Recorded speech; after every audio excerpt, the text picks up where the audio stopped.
Decker Carlsen ദുബൈയിലെ world government സമ്മിറ്റിൽ പറഞ്ഞത് ഒന്നുകൂടി കേൾക്കാം.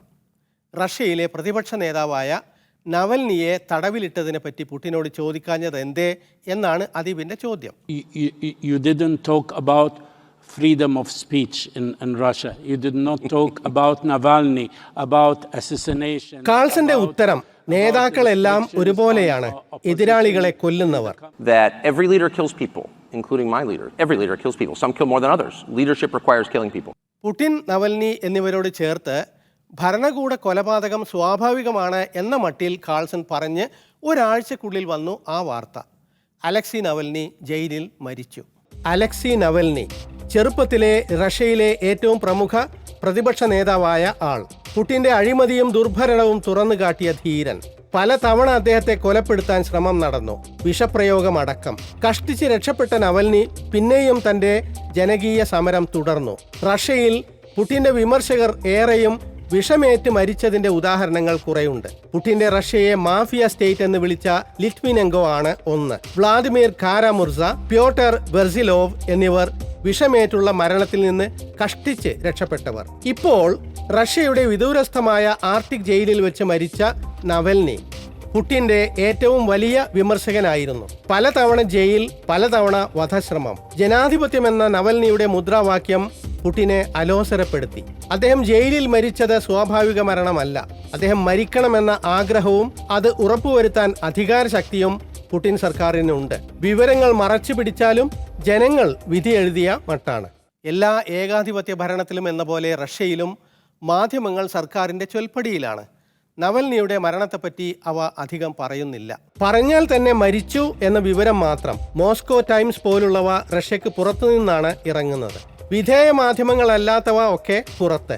യുക്രൈൻ യുദ്ധം തുടങ്ങിയ ശേഷം മാത്രം 1000-ലേറെ മാധ്യമ പ്രവർത്തകർ റഷ്യ വിട്ടു. പുറത്തുനിന്നുള്ള മാധ്യമങ്ങൾക്ക് മേൽ നിയന്ത്രണവുമുണ്ട്. മാധ്യമങ്ങളും വിദ്യാഭ്യാസവുമാണ് റഷ്യയുടെ 2 പ്രചാരണ സംവിധാനങ്ങൾ. ഒരു അൽ Jazeera report. Берут свое начало задолго до нашего рождения. Рождения наших мам и пап, дедушек и бабушек. We see a very typical representation of a Russian schoolchild. She's white, she is ethnically Russian, she's dressed in a perfect little dress and perfect little pigtails. Вообще пока не понимаю. She is the Putin government's representation of a sort of average Russian little girl. Разделяй и властвуй. Да, это именно то, что используют западные государства. So what we see in the video are a number of myths and outright lies and conspiracy theories. ചരിത്ര പുസ്തകങ്ങൾ മാറ്റിയെഴുതുന്നു. ഔദ്യോഗിക online പാഠങ്ങൾ ടിവിയിലൂടെയും മറ്റും കുട്ടികളിൽ എത്തിക്കുന്നു. ഈ അമിതാധികാരത്തിന് പിന്നിലെ അഴിമതി കഥകൾ തെളിവ് സഹിതം പുറത്തു കൊണ്ടുവന്നയാളാണ് Navalny.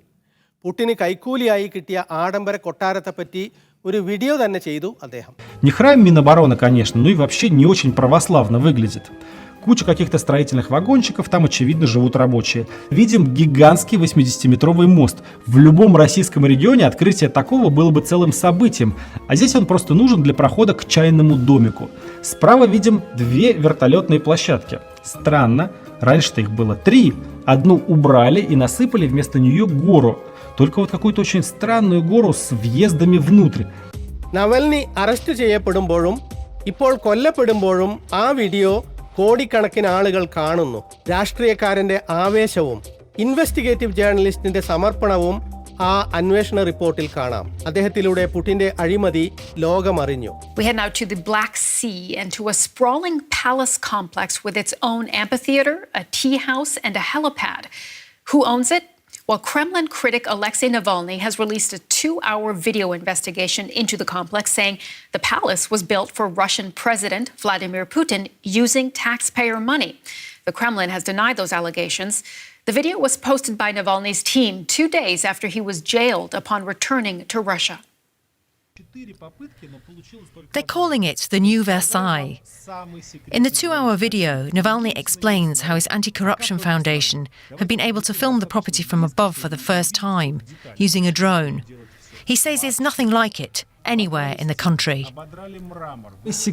Without exaggeration, it is the most secretive and guarded facility in Russia.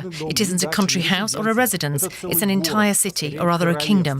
It has impregnable fences, its own harbour, guards, church, its own checkpoint, no-fly zone, and even its own border point.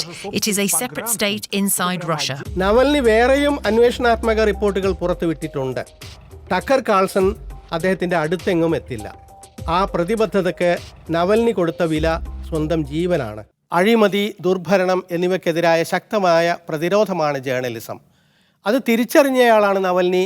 അതിലെ അപകടം തിരിച്ചറിഞ്ഞവരാണ് Putin ഭരണകൂടം. ഈ ലക്കം media scan തീരുന്നു. വിശേഷങ്ങളും ദൃശ്യങ്ങളും media1tv.in എന്ന വിലാസത്തിൽ അയക്കാം. പഴയ ലക്കങ്ങൾ കാണാൻ media1online.com അല്ലെങ്കിൽ facebook.com/m1mediascan സന്ദർശിക്കുക.